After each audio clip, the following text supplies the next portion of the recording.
मराठी सकारात्मक पारदर्शी पत्रकारिता। लक्ष्मीवाडी आरग येथे श्रावणी अमावस्यानिमित्त भाविक भक्तांची अतोनात गर्दी। लक्ष्मीवाडी आरग तालुका मिरज येथील समस्त भाविकांचे आराध्य दैवत श्री महालक्ष्मी मंदिर लक्ष्मीवाडी येथे आज दिनांक 23 ऑगस्ट रोजी श्रावणी अमावस्यानिमित्त भाविकांनी अलोट गर्दी केली।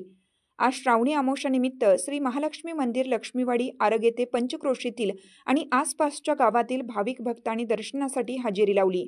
सालाबादप्रमाणे याही वर्षी सकाळपासून संध्याकाळपर्यंत महाप्रसादाचं आयोजन संयोजकांकडून करण्यात आलं आहे। 20,000 पेक्षा जास्त भाविक भक्तांच्या महाप्रसादाचं आयोजन केल्याचे आयोजकांनी सांगितले। सदर महाप्रसादाला पंचक्रोशीतील भाविक भक्त सढळ हाताने मदत करतात, यामुळेच ही परंपरा कायम टिकून असल्याचं मत आयोजकांनी व्यक्त केले। महालक्ष्मीचा प्रसाद जो आहे आज 2025 मध्ये जे करताय आम्ही 1974 साली ह्या प्रसादाची आंबील खिचडी स्वरूपात स्थापना झाली। तत्कालचे खंडूरावजी जाधव, बाबू इमाम नाईक, यशवंत लक्ष्मण खोत, मारुती मानुजी पाटील, शिवाजी अप्पा माळी, सदाशिव रामा माळी अशा बरेचसेच कार्यकर्त्यांनी हा टिकवून धरलेला हा महाप्रसाद आज 25 क्विंटल धान्य शिजवून आज कालच आम्ही 20,000 पत्रवळ्या दुरण खरेदी केली, तेवढ्या आम्हाला कमी पडतात।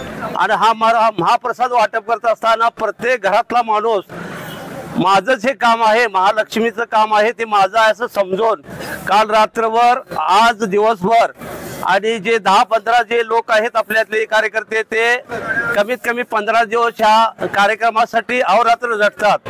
गेल्या वर्षीच आपल्या ज्याने ह्या कार्यक्रमाला स्वरूप आणलं ते कैलासवासी मारुती मानुजी पाटील यांचं दुःख निधन झालं।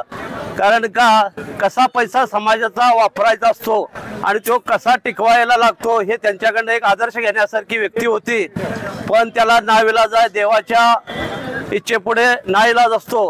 हे जे त्यांचं कार्य जे अपूर्ण राहिलेलं आहे हे कार्य सर्वांनी मिळून शेवटच्या कडेपुतर जसं लावलेलं रोपटं वृक्षाचं करायचं मोठं करायचं असतं ते सर्वांनी त्याला पाणी घातलं पाहिजे तर ते रोपटं वाढू शकतं। त्याप्रमाणे सर्वांनीच ह्या गावाच्या कार्यकर्त्यांनी आरग, लक्ष्मीवाडी, शिंदेवाडी सर्वांचंच असं सहकार्य लाभावं अशी मी महालक्ष्मीच्या प्रार्थना करतो आणि इथे थांबतो।